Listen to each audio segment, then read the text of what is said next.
여러분의 신앙생활 순례자의 길 속에 근본 치유되기를 주님으로 축복합니다. 여러분, 교회에서 복음 누림을 왜 자꾸 강조할까요? 그것은 근본 치유를 받기 위해서입니다. 그래서 우리가 복음 누림할 때 우리 인간에게 가지고 있는 유일한 문제가 있는데, 그것이 창세기 3장이라고 이렇게 말씀을 드렸잖아요. 그래서 우리가 예수 믿고 창세기 3장에서 빠져나오는데, 그 창세기 3장 문제가 오게 된 것은 근본 문제 3가지 때문에 오게 됐습니다. 근본 문제 3가지, 창세기 3장 1절에서 6절, 하와가 선악과를 따먹고 자기 남편을 주며 그도 먹어서 하나님을 떠나게 됐죠. 그래서 떠나게 되면서 이제 죄 가운데 빠지게 됐는데, 그것이 로마서 3장 23절, 모든 사람이 죄를 범했으면 하나님의 영광에 이르지 못하더니, 그리고 영적으로 죽어버린 인간이 사단에게 소속됐습니다. 그래서 요한복음 8장 44절에 너희 아비 마귀에게서 났다, 마귀의 자녀로 살아갈 수밖에 없는 그런 모습이었는데, 하나님께서 예수님을 그리스도로 보내주셔서 그리스도의 의미 속에 그 3가지 문제, 근본 문제 해결이 들어 있습니다.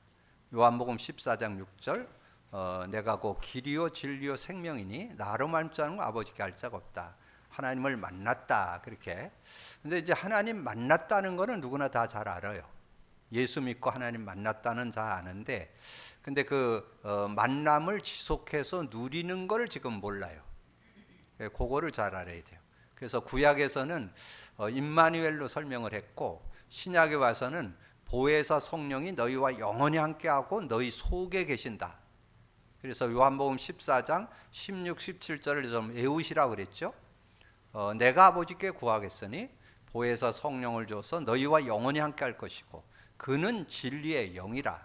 세상엔 그를 받지 못하고 듣지 못하고 알지 못한다. 근데 너는 아는데 너희와 함께 거하심이고 너희 속에 계신다. 그래서 구원받은 저와 여러분에게 성령이 영원히 함께하고 우리 속에 계십니다. 근데 그분을 누리는 게 신앙생활이에요. 근데 그분을 누리려면 그리스도를 고백 선포할 때 성령이 역사해요. 그리스도 고백 선포할 때 성령이 역사하면 이제 하나님 나라가 임하고 능력을 받게 돼서 여러분 승리하는 그런 삶이 됩니다. 그래서 그 사도행전 1장 8절을 소개해 드렸죠. 권능이라는 속에 권세와 능력이 들어있다. 그걸 이해하셔야 성령 누림이 바르게 됩니다. 성령 누림. 그래서 하나님 나라가 임하게 됐다, 그 말은 흑암이 꺾이고 천사가 활동되고 하나님 계획이 이루어지는 그런 상태. 그리고 능력을 받게 되는데, 그거를 이제 요셉을 통해서 오력을 설명했죠. 오력. 그래서 오력을 얻게 되는데, 그래서 누구든지입니다. 그러면 예수 그리스도를 고백 선포하는 자에게는 성령이 역사하면 오력이 오는데, 영력, 지력, 체력, 인력, 경제력이 와요. 그래서 그 충만한 은혜. 그래서 요셉이 받았던 응답, 뭐 어디 있든지 상관없어요. 노예로 가도 되고 감옥 가도 되고 뭐 총리가 되고 뭐 그렇다고 해서 들뜰 것도 없어요. 성령의 능력 안에서 시대적인 축복 받게 되니까, 그걸 영적 서밋, 기능 서밋, 문화 서밋이라고 이렇게 설명할 수 있습니다. 그 응답을 받게 되는 거예요. 그래서 그거를 초대교회가 받게 됐는데, 사도행전 2장 자동문, 그건 초대교회가 문을 연 게 아니에요. 하나님이 열어주신 겁니다. 성령 충만을 받으니까 자신, 인간관계, 상황 다 이길 수 있는 능력, 모든 걸 다 이길 수 있는 능력이 임합니다. 그리고 전도문이 열려 15개 나라 사람이 몰려오니까 그냥 뭐 말만 해주면 그들이 다 구원받고 그들이 승리하는 그런 삶이 되어지고, 그 다음에 요엘 선지자가 말씀했던 말씀이 성취되는 그런 응답을 받게 됐고, 여러분이 현장에 만나는 사람에게 복음을 전하고 복음 누림을 도와줬더니 삼천이 일어나는, 그래서 많은 사람을 살리는 역사가 일어나게 되는 그런 모습.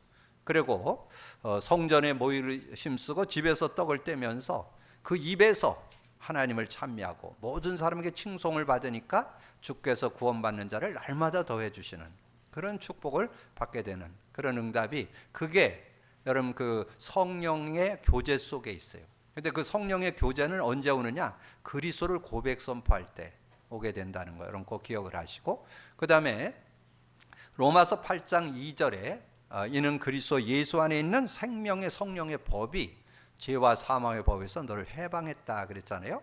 그래서 법적으로 여러분 해방받았어요. 끝났어요. 끝났는데도 여러분은 자범죄는 질 수 있어요. 그건 인정하셔야 돼요. 그래서 요절 하나 드렸죠. 요한일서 1장 9절. 만일 우리가 우리 죄를 자백하면 저는 미쁘시고 의로우사 우리 죄를 사하시며 모든 불의에서 우리를 깨끗게 하는. 여러분 뭐 좀 남을 미워할 수도 있고 거짓말할 수도 있고 불평불만할 수도 있고 뭐 여러 가지로 자꾸 속을 수 있거든. 근데 그런 부분에서 승리할 수 있다. 그런 내용이고요. 요한일서 3장 8절에 죄를 지는 자마다 마귀에게 속하나니 마귀는 처음부터 범죄함이라. 그래서 하나님의 아들이 나타난 것은 마귀의 일을 멸하려 하심이라. 근데 그 마귀의 일이 수천 가지 수만 가지라도 상관없어요. 그래서 제가 현장에서 이렇게 사역을 하다 보면 영적으로 어려움 있는 사람들이 반복해서 이 사단이 공격을 합니다.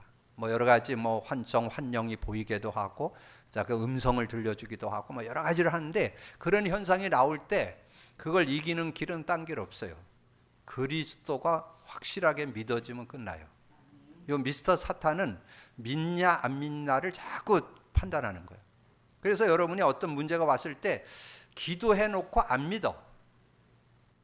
여러분이 어느 정도 돼야 되느냐면 그리스도를 고백 선포할 때 그리스도를 선포할 때 흑암 하나님 나라가 임하는 시간이거든요. 그래서 사단의 어떤 일 아까 얘기했잖아요. 수천 수만 가지라도 끝나요. 그럼 그 믿음이 있어야 돼요. 그래서 여러분에게 권세를 줬잖아요. 누가복음 10장 19절 뱀과 정갈을 밟은 모든 악한 자를 제어할 권능을 주었다 그렇게 말씀했잖아요. 그래서 여러분이 그 이름을 고백 선포할 때 이 사단의 괴계가 꺾이면서 여러분 기억하세요. 하나님 나라가 임한다는 거.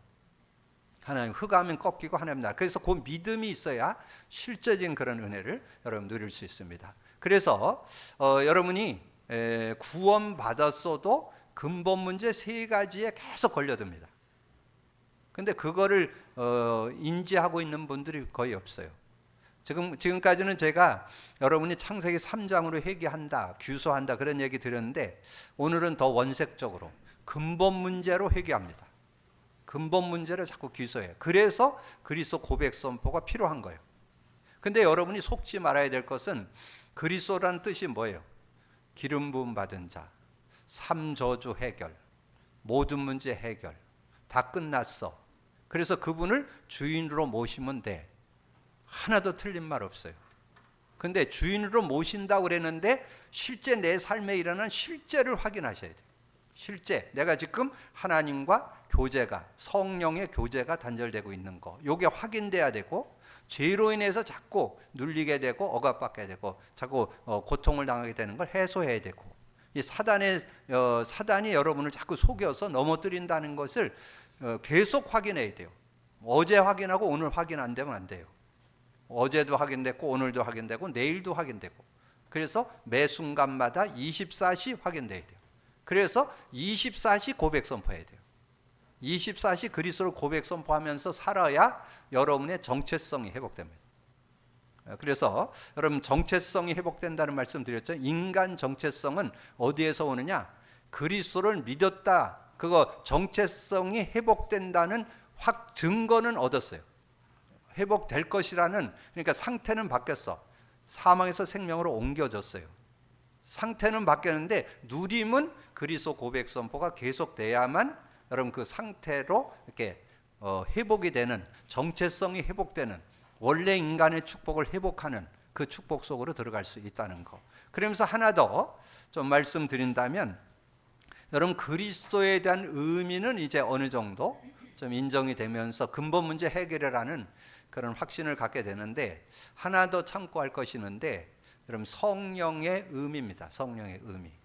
많은 분들이 성령을 하나님의 영으로 예수 믿는 사람, 하나님 믿는 사람, 그거 모르는 사람은 없겠죠. 근데 그 성령이 진리의 영, 그리스도의 영으로 아는 사람은 거의 없어요. 그렇기 때문에 의지를 안 해요. 여러분이 성령을 진리의 영. 근데 제 얘기 아니에요. 요한복음 14장 17절에 그러나 그는 진리의 영이라. 진리의 영이에요, 그분이. 예수님이 그 우리 안에 오신 성령이 진리의 영이요. 그리고 로마서 8장 9절에 그리스도의 영이라 그렇게 말씀했어요. 왜 그 진리의 영, 그리스도의 영을 이해하셔야 되냐 하면 여러분 삶에 그리스도를 고백 선포하면 반드시 일어나는 영적 과학이 뭐라고요? 성령의 역사잖아요. 근데 성령의 역사를 하나님의 능력으로만 의지해도 뭐 귀한 거죠. 그게 틀렸다는 말이 아니에요. 근데 실제가 안 돼요. 실제가 되려면 그 성령이 진리의 영, 그리스도의 영으로 아셔야. 근데 아는 게 하나 딱 있어. 예수님이 가르쳐 줬어요. 그거 알고 믿으라고. 요한복음 16장 7절 8절에 나와요. 그래서 여러분 계속 강조드리는 그 내용을 여러분 가지고 있어야 여러분 삶에 이 복음 누림이 실제되는 거예요. 실제. 그래서 그 7절에 보니까 그랬어요. 내가 실상을 말한다. 내가 가는 게 너희들에게 유익하다. 내가 가면 보혜사 성령을 보내주신다. 성령이 온다. 보혜사 성령이 오게 된다. 그러면서 8절에 그가 와서 죄에 대하여 의에 대하여 심판에 대해서 책망한다. 여러분 자꾸 여러분 삶 왜 어려운지 아세요? 성령 인도 안 받아서. 성령이 인도하는데 뭐를 자꾸 여러분이 왜 자꾸 안 되냐? 죄 때문이야. 너 자꾸 안 되는 줄 알아? 죄 때문이야. 너 왜 자꾸 안 되는 줄 알아? 의는 거기 설명 나와 있어요. 의가 뭔지. 의에 대한 건 좀 이해가 필요해요. 의라는 것은 거기 그 9절에 나와, 그 10절에 나와. 10절. 의라 함은 내가 아버지께로 가니 너희가 다시는 나를 보지 못할 것이요. 그 말은 예수님이 부활승천에 가셔서 하늘 보좌 우편에 앉고 믿는 자 속에 역사한다. 그런 뜻이에요. 그 의라는 말이. 그래서 그 설명이 마가복음 16장 17, 18절에 설명이 잘 돼 있어요. 예수님이 부활승천에 가셔서 하늘 보좌 우편에 앉으셨고 제자들이 나가 두루 전파하는데 그 따르는 표적으로 많은 사람들이 주께로 돌아오는. 왜냐하면 성령이 그들과 함께 역사하니까. 그 속에 그의 삶에 그의 일에 역사하시는 성령을 누린다는 얘기죠. 의라는 뜻이 그런 뜻이에요. 성령과 교제. 그리고 심판에 대하여 하면 그 세상 임금이 심판을 받았습니다. 그래서 여러분의 삶에 그 세 가지 근본 문제에게 계속 영향을 받아서 그리스도가 필요하고, 그리고 그리스도에 대한 선포가 있을 때 성령이 역사할 때 성령도 진리의 영, 그리스도의 영으로 역사하니까 실제적인 여러분의 삶이 돼요. 그래서 복음 누림이 답니다. 복음 누림 해도 되고 안 해도 되는 거 아닙니다. 당연 필연 절대로 해야 됩니다. 여러분 복음 누림 하시기를 주님의 이름으로 축복합니다. 그래서 제가 증거 주시잖아요. 증거를 드리잖아요. 구약에 저는 그 말씀이 정말 공감돼요. 구약에 하나님께서, 여러분 구약의 최고의 믿음의 사람 찾으면 누구예요? 여러분 믿음의 조상, 믿음의 시조 그러는 분이 있어요. 아브라함이에요. 아브라함. 근데 그 아브라함이 이 메시아의 의미 깨닫는데 24년 걸렸어요. 그 말은 뭔 얘기를 하는 거예요? 많은 사람들이 신앙 갖고 있으면서 그 의미 붙잡지 않는다는 거. 그거를 알려주기 위해서. 그러면서 아브라함이 한 번도 제사 안 지낸 적 없어요. 여러분 갈대우를 떠나서 가나안 땅에 들어와서 제사 지냈어요. 그러다가 가뭄이 드니까 제사는 지내고 애굽으로 도망갔어. 그래서 다시 올라왔어. 그러다가 막 재산이 불어났어. 그러니까 조카 롯을 떠나보내고 또 하나님 앞에 마무리 상수리 나무 아래에서 단을 쌓았더라. 그렇게 얘기하잖아요. 그리고 아브라함이 막 굉장한 축복을 받게 됐어. 가병 318명을 거느리고 막 소돔 고모라 왕과 싸워서 그 연합군과 싸워서 승리하고 하나님 앞에 11조 드리고 그 전리품 가져가려는데 소돔 왕이 전리품 가져가는데 난 그거 안 받아도 돼. 그럴 정도로 굉장한 부자로. 여러분 중소기업에 100명만 직원이 있어도 큰 기업이라고 그랬는데 그때 족장시대에 318명을 거느렸으니까 얼마나 굉장한 그 시대에 갚으죠. 그러니까 근데 많은 신앙인들이 거기에 안주해. 그냥 하나님 의지하고 주님 바라보고 뭐 예수 그리스도 주인으로 모시면 이렇게 하나님 축복하셔. 여기에 안주해요. 여러분의 근본 문제는 오늘 고백 안 하면 치유 안 됩니다. 그걸 계속 언제까지 치유받아야 했냐? 주님 오시는 날까지 치유받아야 돼요. 여러분 계속 치유받아 가야 되는데 그걸 못 받아. 그래서 아브라함이 그러다가 어떻게 됐어요? 나이가 들었어. 한 15년 지났어. 한 85세가 됐어요. 한 15년 됐죠? 75세에 가나안 땅에 들어왔으니까. 그러니까 이제 그 부인이 얘기하는 거예요. 뭐라고 해야겠냐? 당신도 나이가 있고 나도 나이가 있으니까 아무래도 우리는 아이 갖기는 어려운 것 같다. 우리 저 애굽에서 종 데려온 하갈을 통해서 애 갖자. 그래서 애 가졌잖아요. 그 애 가졌더니 종이었던 하갈이 완 주인 행세를 하는 거예요. 그러니까 이 사라가 또 거기에 그것 때문에 치여갖고 살 수가 없어. 너무 행세를 하니까. 그래갖고는 아브라함한테 얘기하잖아요. 저 하갈하고 이스마엘 내쫓자고. 그래서 내쫓았잖아요. 그래서 지금 중동 전쟁에 이삭과 이스마엘의 싸움입니다. 지금까지 역사가 지금까지 이어져 내려오는 거 그게. 그런 모습이 된 거예요. 그때 하나님은 이 아브라함이 아무리 피제사를 드려도 그걸 못 깨닫는 거예요. 피제사를 그렇게 드리는데도 의미를 못 깨달아, 의미를. 그러니까 양 잡아서 피를 내는 것건 안 되겠다. 그래갖고 바꿨어요. 할례라고. 그래서 그것도 할례를 아브라함에게만 시킨 게 아닙니다. 전 민족에게 네 후손 자자손손이 할례를 행할 거, 난지 8일 만에 할례를 행해라. 그거를 대대로 지킬 것을 얘기하고 아브라함에게 할례를 시켰습니다. 그래서 아브라함이 할례를 받은 때가 99세요. 여러분 아무리 강조해도 그거 잘 못 깨닫는 것 같아요. 아브라함에게 하나님이 복음 누림, 그리스도 누림을 가르쳐 줬습니다. 여러분, 제가 여러분에게 복음 누림 자꾸 얘기하는 거 제 얘기 아니라니까. 하나님이 여러분에게 지금 얘기하는 거라니까. 들으시고 순종하시기를 주님의 축복합니다. 복음 누리셔야 돼요. 그래야 승리할 수 있어요. 자, 신약에 와서 베드로 3년 동안 훈련시켰어요. 근데 다행히 그래도 3년 훈련을 마치는 때에 예수님이 누군 거를 정확히는 알았어. 그래서 주는 그리스도시요 살아계신 하나님의 아들이십니다 이렇게 고백을 하니까 예수님이 너무 기뻐가지고 바요나 시모나 가문까지 들먹이면서 네가 정말 복이 있다. 이것을 내게 알게 한 것은 혈육이 아니고 하늘에 계신 내 아버지시다. 그렇게 얘기를 하니까 베드로가 좀 알아들은 것 같아. 그래갖고 내가 이제 얼마 있으면 십자가에 죽을 거야. 그러니까 그러면 안 된다 그러면서 바리까지 잡고 막 말리는 거예요. 그때 뭐라 그래요? 사탄아 내 뒤로 물러가라. 그리고 변화산상에 데려갔어요.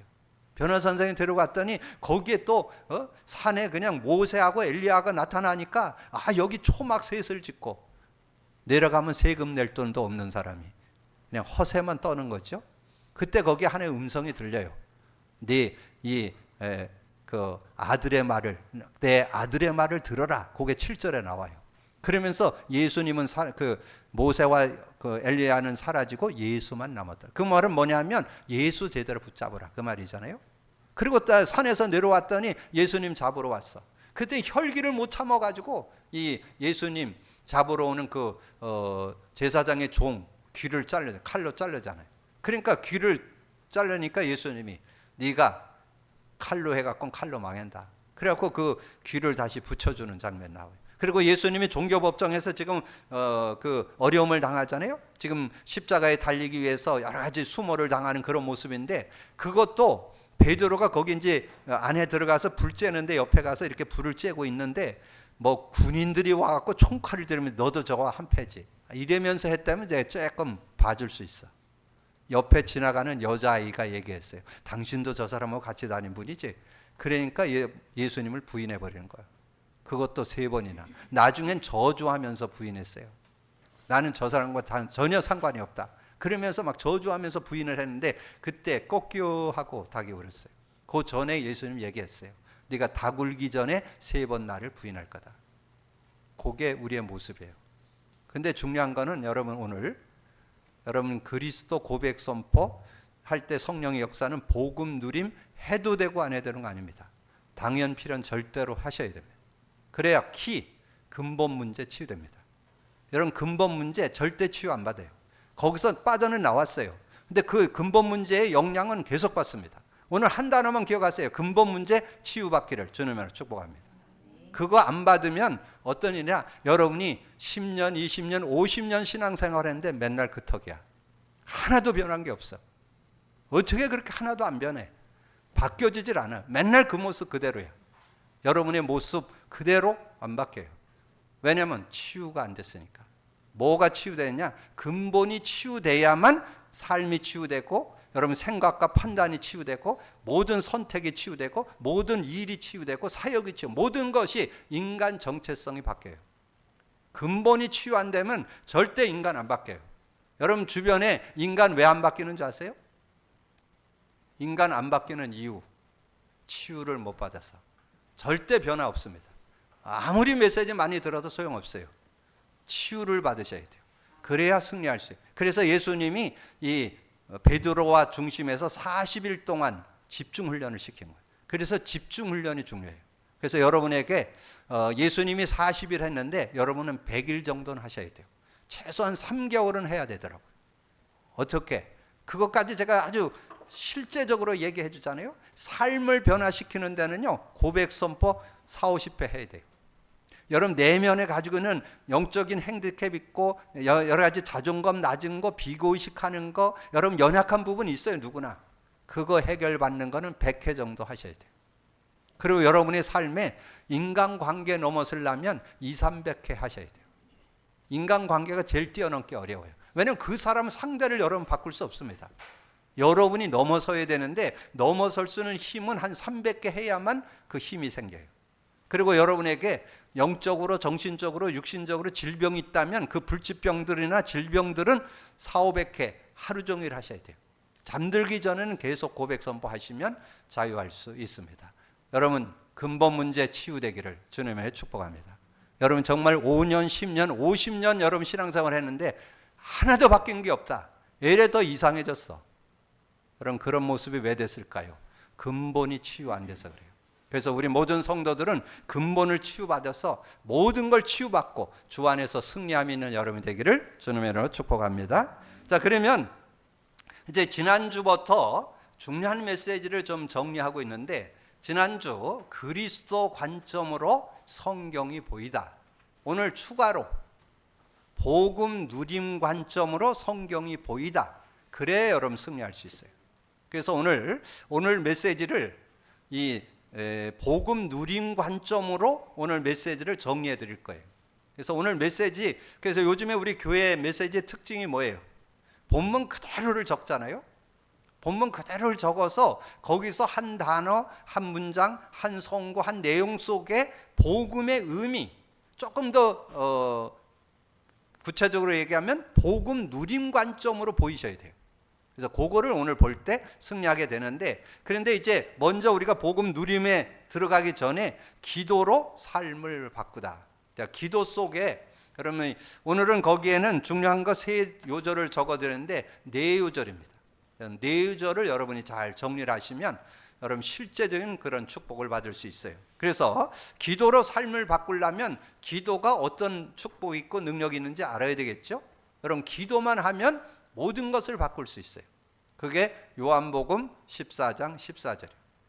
내 이름으로 무엇이든지 내게 구하면 내가 행하리라. 근데 그 앞에 13절도 참고할 필요 있어요. 내가 내 이름으로 무엇을 구하든지 내가 행하리라. 그러면서 아버지로 하여금 아들로 말미암아 영광을 얻게 하려 함이라. 그 아들의 이름 가지고 모든 문제 해결하도록 구원뿐만 아니라 승리, 기도응답을 주셨다는 거죠. 그 내용이 14장 14절이에요. 내 이름으로 무엇을 구하든지 내가 행하리라. 그리고 마가복음 16, 17, 18절에는 이제 모든 믿는 자에게 어떤 일이 일어났냐? 믿는 자들에게 이런 표적이 따르니 그들이 내 이름으로 귀신을 쫓아내며 새 방언을 말하며, 그게 하나님 나라가 임한다는 뜻이에요. 하나님 나라. 여러분이 기도하면 반드시 하나님 나라가 임합니다. 하나님 나라가. 그래서 흑암이 꺾이고 천사가 활동하고 하나님의 계획이 이루어지는 것을 하나님의 나라라고 그래요. 그래서 우리 주님이 부활 승천에 가시면서 열흘간 계시면서 그 40일 계시면서 하나님 나라의 일을 40일 설명한 것은 중요하기 때문에. 왜 그래요? 이 세상 나라에는 두 나라가 존재합니다. 세상 나라에는 사탄 나라와 하나님 나라. 지난주 수요일 날 메시지 드렸죠? 이 사탄, 마귀, 귀신 나라가 지금 이 세상을 주관하고 있습니다.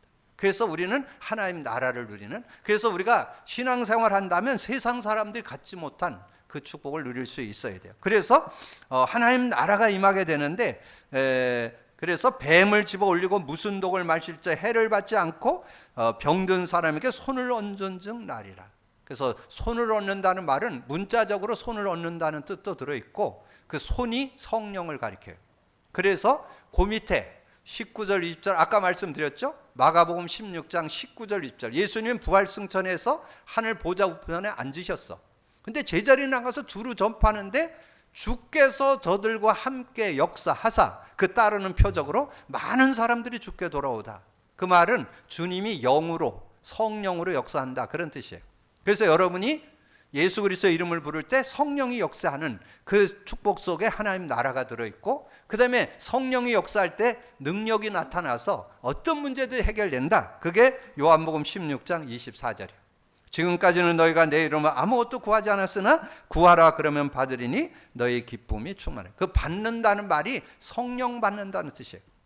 근데 지금 이것을 우리가 신앙인 구원받은 자의 확신 5가지 중에 기도응답 확신 요절로 이걸 쓰는데 저는 이걸 안 써요. 왜냐하면 새신자들은 성령이 역사한다는 걸 모르기 때문에.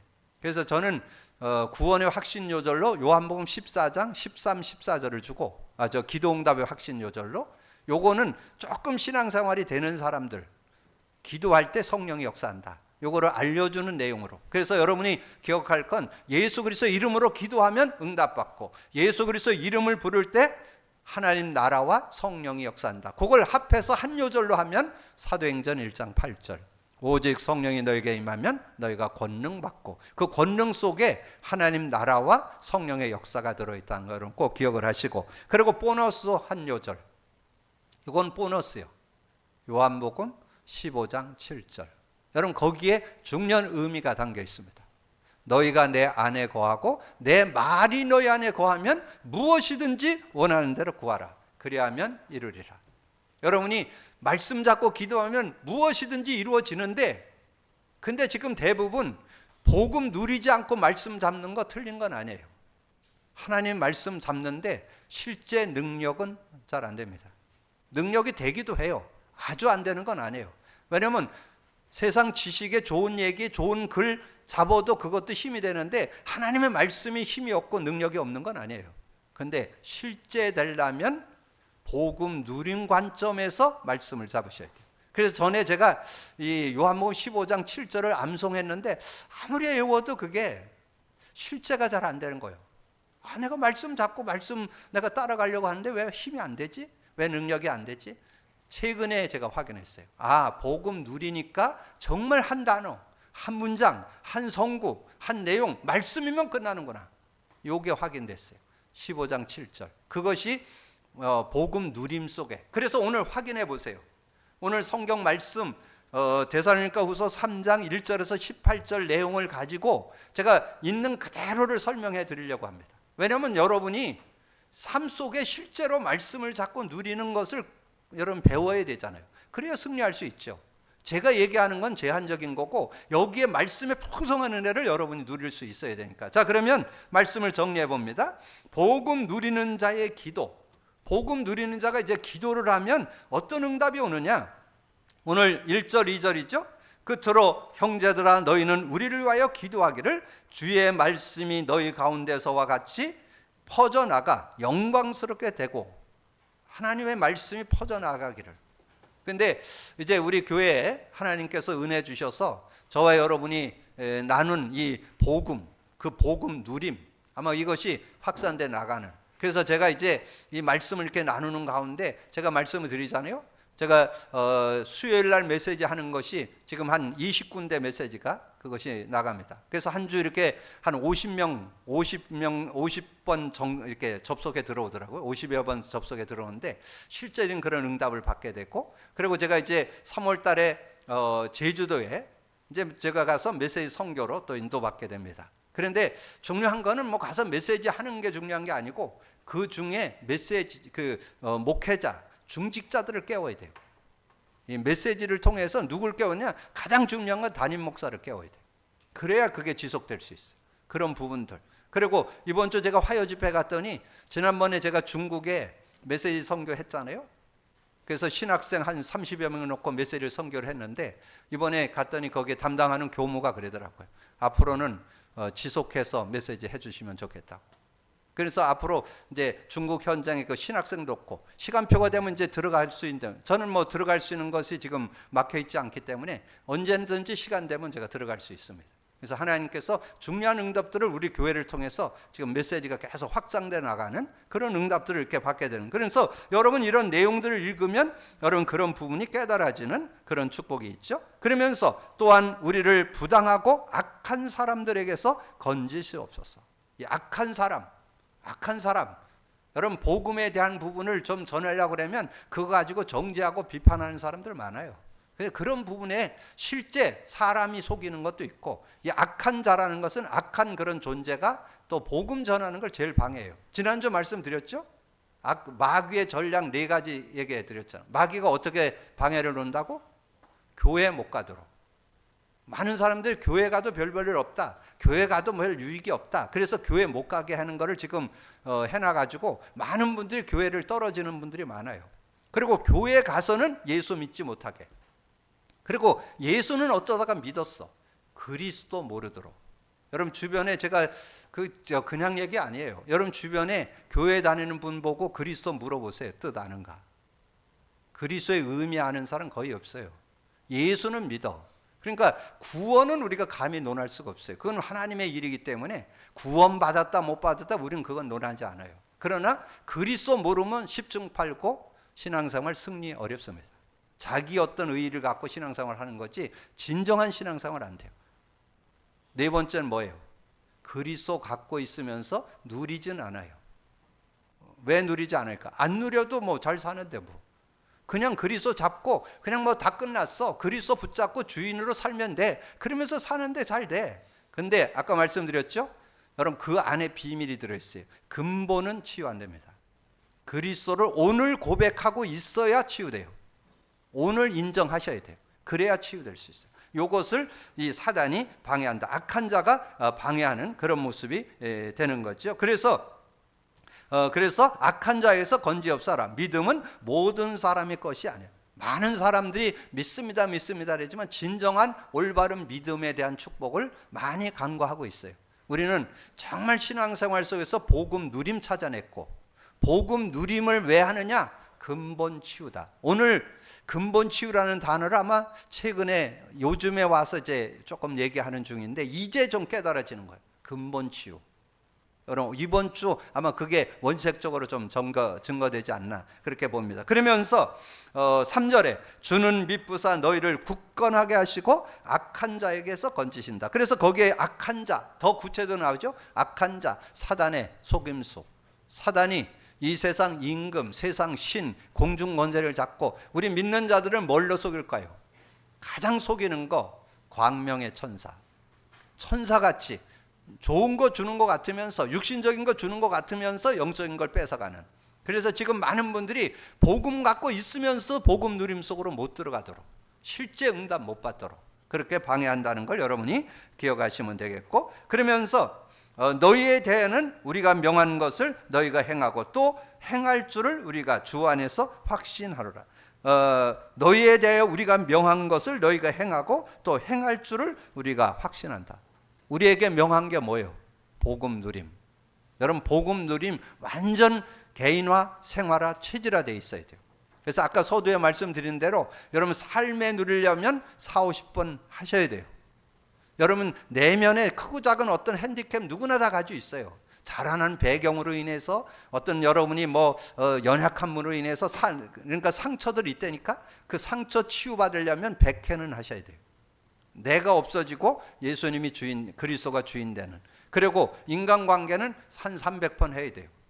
여러분 어떤 문제는 한 400-500번 그걸 잠들기 전에 계속한다는 그런 의미를 담고 있어요. 그래야만 여러분 해결받을 수 있어요. 그런 응답들을 우리가 받아 누릴 수 있다. 그러면서 너희 마음을 인도하며 하나님의 사랑과 그리스도의 인내에 들어가게 하시기를 원하노라. 그래서 하나님의 사랑, 여러분 늘 살면서 하나님의 사랑에 감격할 수 있는, 정말 하나님의 아가페 사랑, 무조건적인 사랑, 여러분이 잘나고 그래서 사랑한 게 아니에요.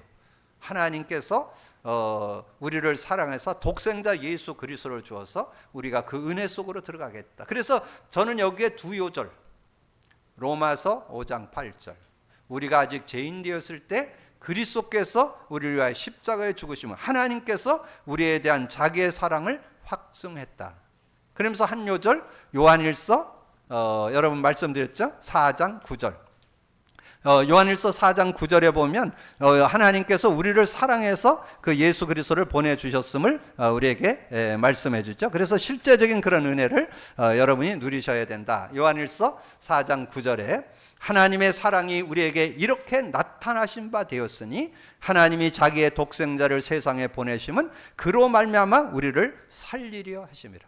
우리를 살리려고 예수 그리스도를 보내주셨다. 그래서 구원받게도 했을 뿐만 아니라 여러분을 그 안에서 승리하는 그런 삶을 살도록 돕는. 그래서 복음 누리는 자의 기도를 하다 보면 이런 눈들이 열려요.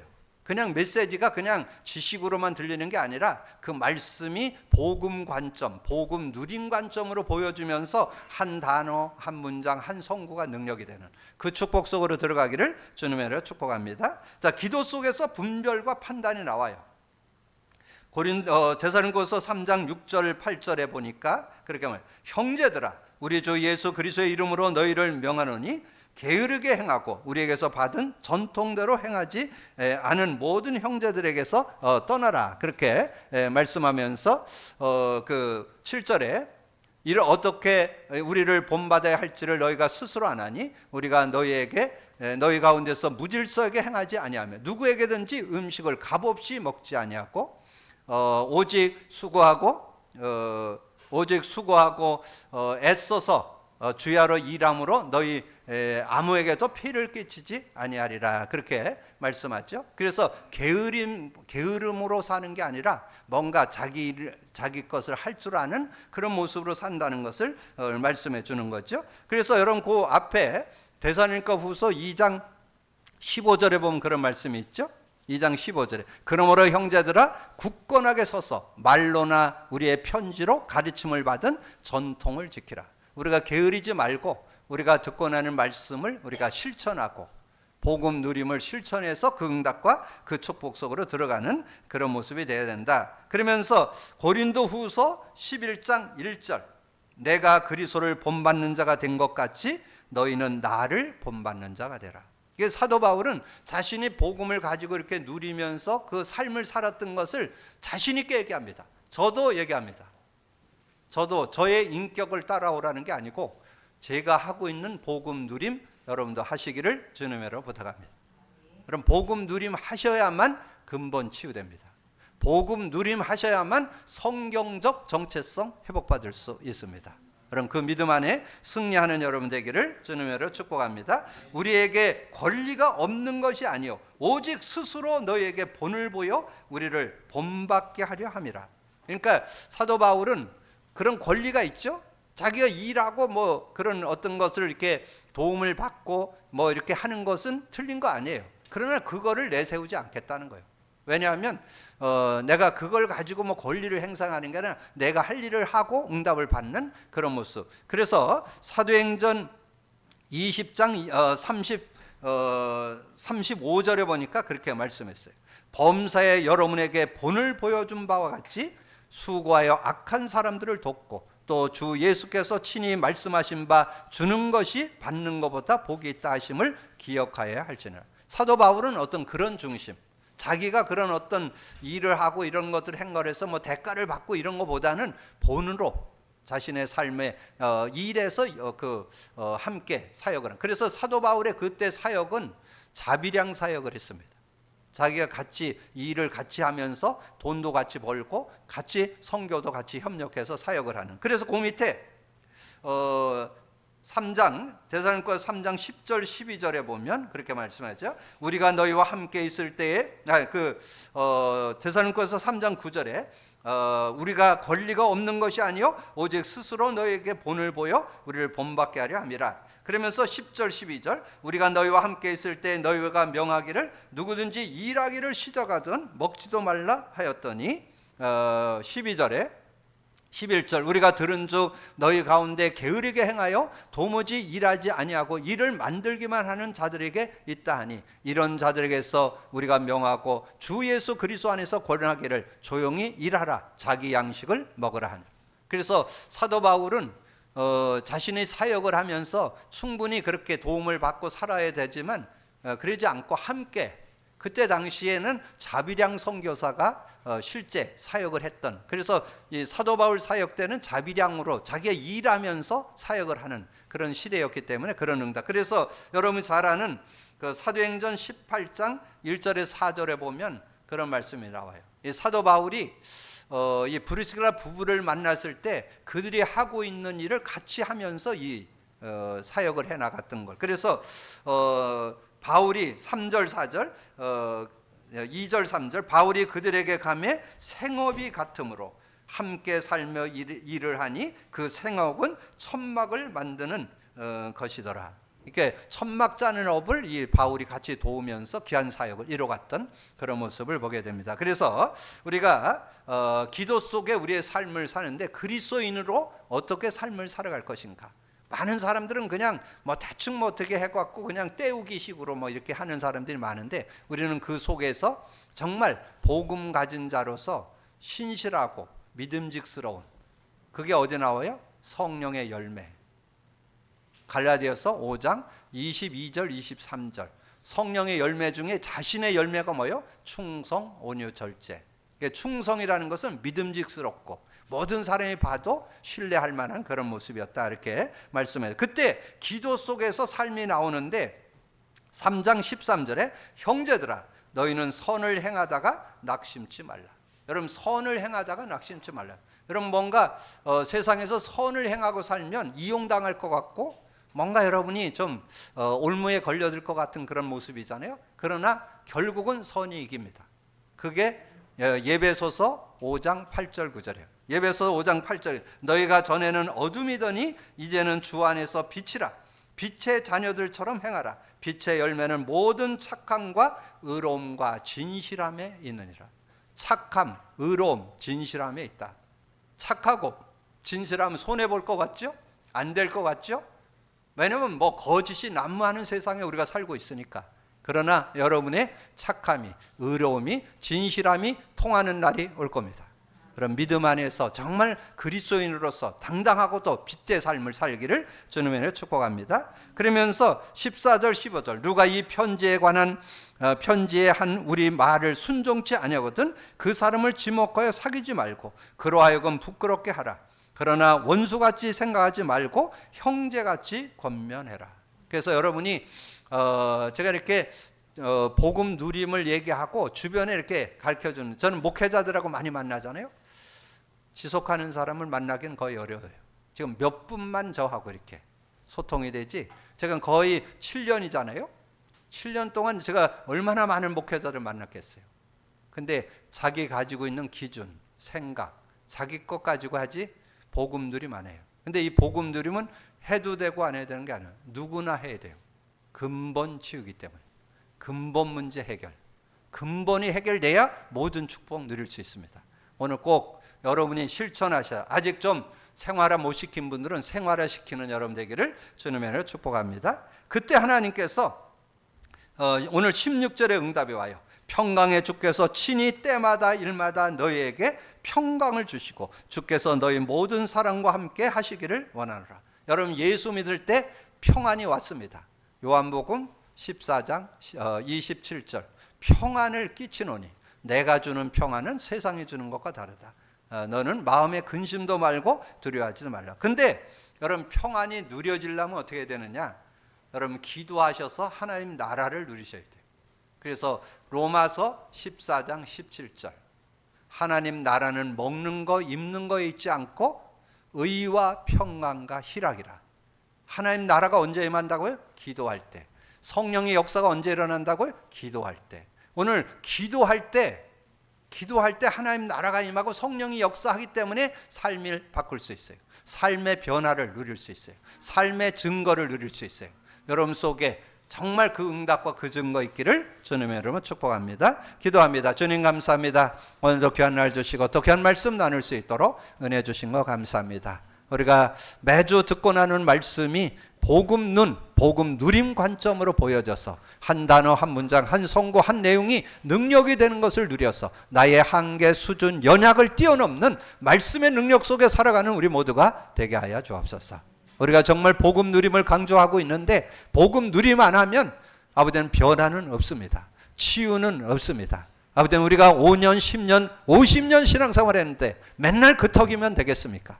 아버지는 복음 누림이 되어서 근본 문제를 치유받았어. 정말 사람다운 사람, 인간의 정체성 바르게 회복해서 아버지는 우리의 삶의 가정 속에, 이웃 속에, 아버지는 모든 것 속에 증인으로 설 수 있는 저희들 되게 하여 주옵소서. 감사거리 주님 예수 그리스도 이름으로 기도하옵나이다. 아멘.